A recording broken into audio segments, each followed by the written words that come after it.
Hi, it's Paul Lowndes from Media Farm, and today I'm joined by Andrea Swales, who's Head of Business Development at Woodspeen, and we're going to be talking about pharmacy apprenticeships, which I'm really keen to find out more about. Lots of you have been asking questions about this, so we're going to talk about what's involved and how you get involved in it.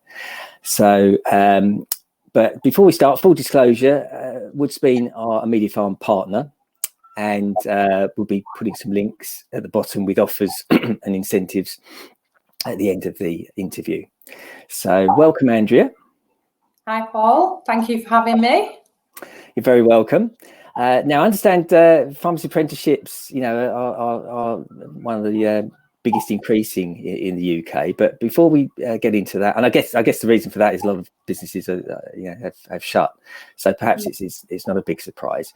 But before we get into the detail, maybe you could just talk about Woodspain, a little bit about Woodspain and how they got involved in the pharmacy space. Yeah, of course. So just to give you a little bit of background on Woodspain training and kind of where we've come from and kind of our vision for the future. So we've been operating for over 25 years now as an apprenticeship training provider. We are an amalgamation of other training providers over the years that have joined together and become Woodspeen Training.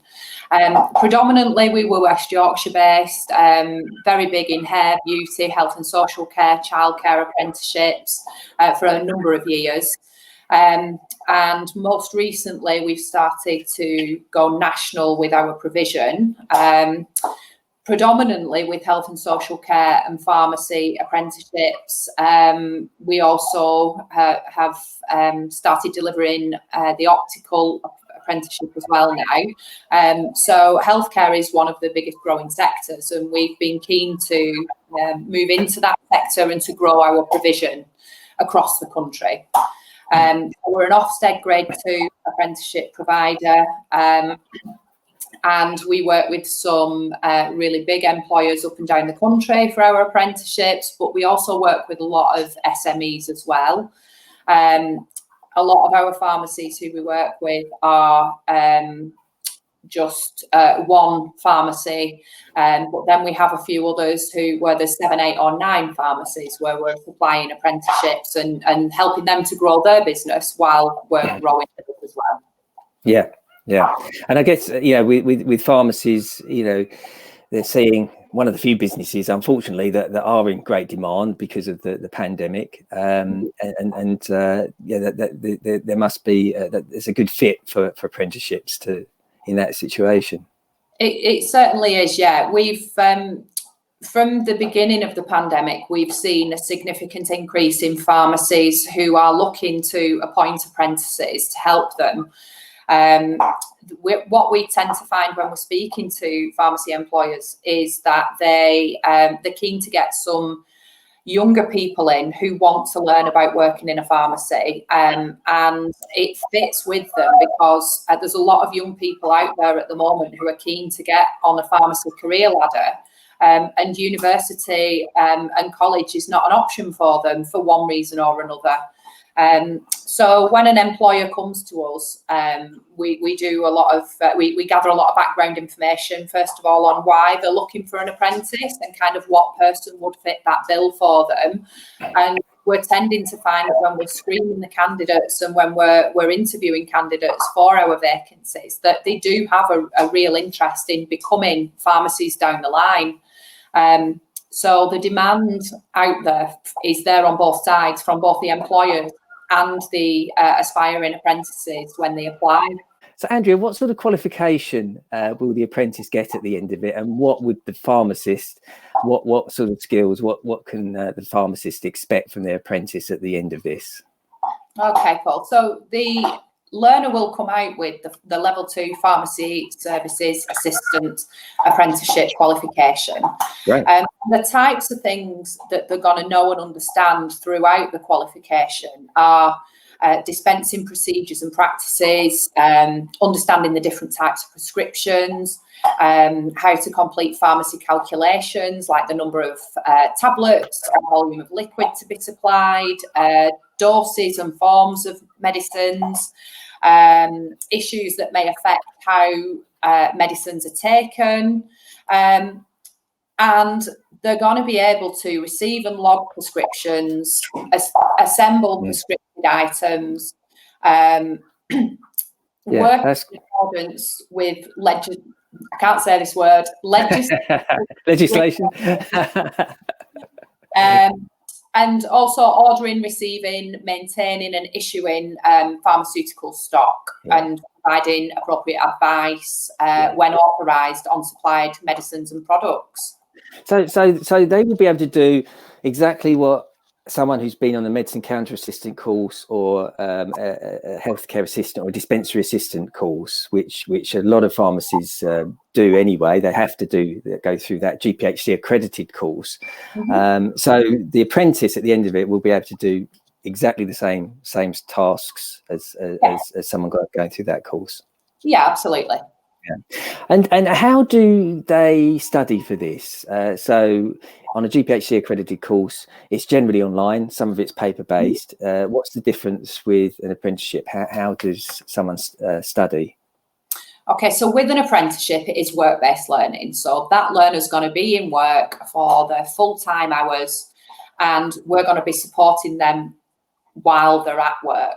Now, under normal circumstances, taking COVID out, we would want to see that learner usually once a fortnight, face-to-face. As it stands, COVID has thrown a whole new light on our delivery model, and we have begun to deliver the qualifications online, and that will be via an online learning session with one of our fully qualified tutors, where they would work through the modules of the apprenticeship, and we would also incorporate with that some face-to-face visits as and when that's to do so.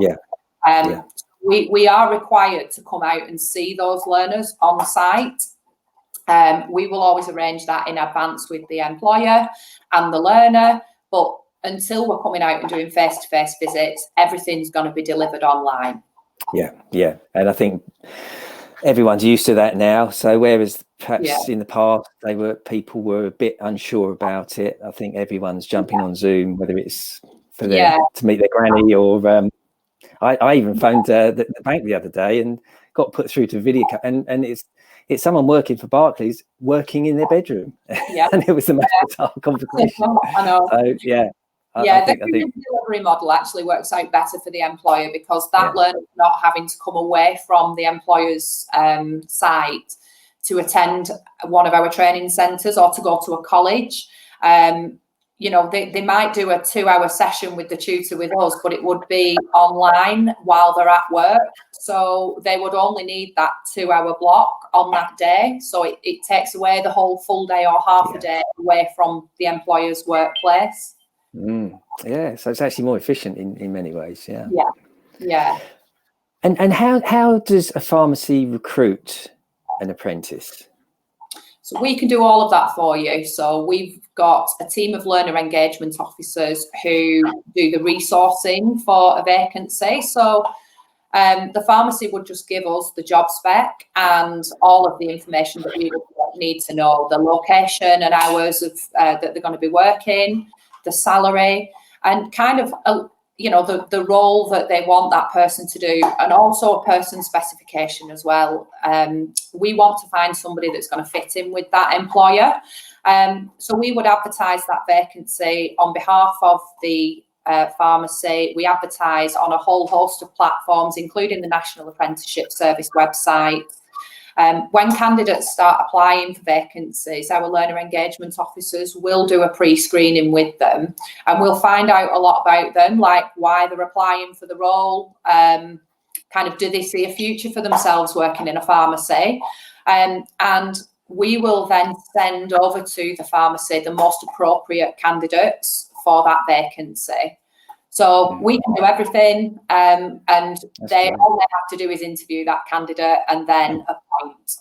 Yeah, I mean, because a lot of, especially the smaller ones, they don't have the resources, and that's another big time challenge for pharmacists, especially if you're busy. Recruitment So if you're taking all that off their hands, that's a massive win as well, isn't it? Absolutely. Yeah. And there's absolutely no charge for that service. But equally, Paul, on the flip side of that, if a pharmacy does have a member of staff that they want to put onto that qualification, then we can enrol that person onto the course. It might be that that person's already working in the pharmacy. It might also be that they know somebody who's interested in working for them. If they've already got the candidate, then we can still get that person signed up onto the programme. That's brilliant. And in terms of the funding, is there any costs for the training side of things for pharmacies? That depends on the size of the employer and the age of the person that they're wanting to recruit. So if they recruit a learner who is 16 to 18 years old, and they are a small pharmacy where they don't pay into what's called the apprenticeship levy, then no, there's no cost towards the training at all. Wow. If they want to appoint somebody who's aged 19 plus, then they would need to pay 5% towards the cost of training if they don't pay into the apprenticeship levy. Right. Okay. So there's potentially a small cost, but the bulk of it is fully funded. Yeah. And then the only other cost would be, I guess, the minimum wage. Is that right? Yeah. So the current minimum wage for apprentices is £4.15 an hour. Now, we do sometimes encourage employers to pay a little bit more than that if they can. It's not compulsory, but what we do tend to find, if they're paying that little bit more, then retaining the apprentices is a little bit better. You do tend to find that you get a slightly higher caliber of apprentice as well. But that is down to the employer as to what they want to pay. But the minimum they can pay an apprentice is $4.15 an hour. Okay.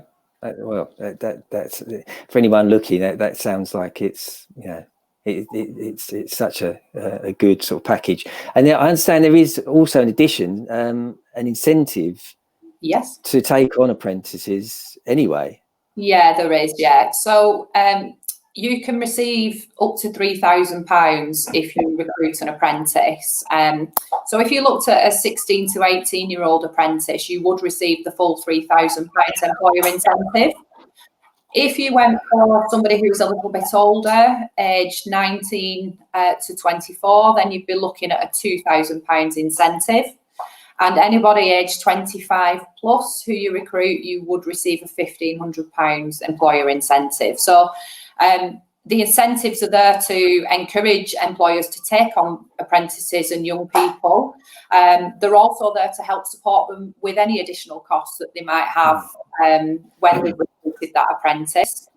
The incentive, though, it is important that I make it clear that up to now, the employer incentives are only available until March. After that, the employer incentive could change back to the original incentives, which was £1,000 per apprentice recruited, and they have to be 16 to 18. Okay. At the moment. And is there any obligation? I mean, once you've been given the money, the incentive, let's say the training's all funded, so you've really paid nothing, you've gained it, other than the cost for the minimum wage. Is there any obligation after that period from the owner's perspective? No. I mean, while we do hope that every apprentice that comes through the door stays in the role that they've gone into, works their way up within the company, and gets a career from their apprenticeship, there is no obligation whatsoever for that employer to keep that apprentice at the end of the apprenticeship if they don't have a role for them to do. Okay. So there really is no...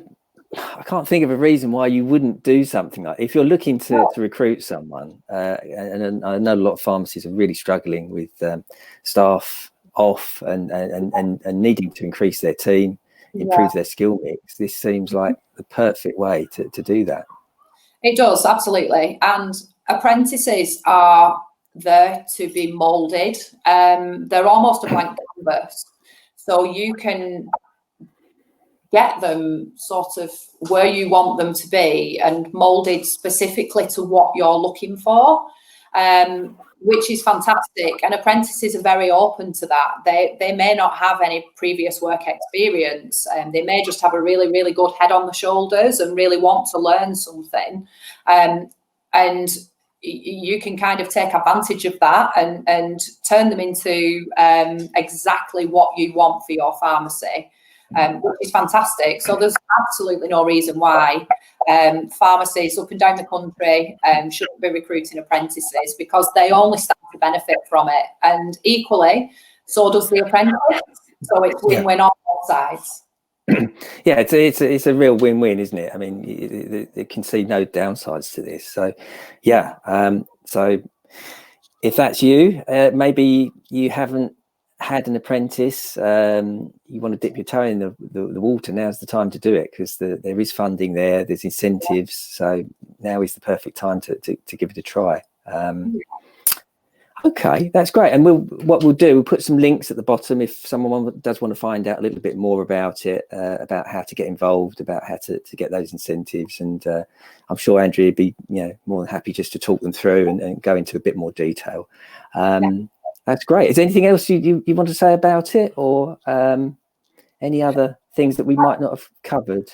I think that we've covered the majority of the apprenticeship. Obviously, there is a lot more information out there that I would be more than happy to talk to everybody about. I think one thing that employers should understand is that a requirement of an apprenticeship is that the employer gives that young person time within their working week to complete the work that is required of them to achieve that qualification. That's something that I will talk to people about, when they inquire and they want more information. Is something to be aware of, that this person is working towards a qualification, and a requirement of the employer and of the apprentice is that work is completed, and the employer allows that person during the week to do that. Yeah, that's a good point. And I guess part of what you're offering, not just for the apprentice, but you're supporting the pharmacists themselves as well as part of that, if they've never done it before. Yeah, absolutely. So, great, Andrea. Well, I think we've covered everything, so we'll leave it there. Great to speak to you. And if anyone wants to follow this up, then click on the links below and we'll put you in touch, and we'll get you started. So thanks very much, Andrea. Thank you. Bye. Bye.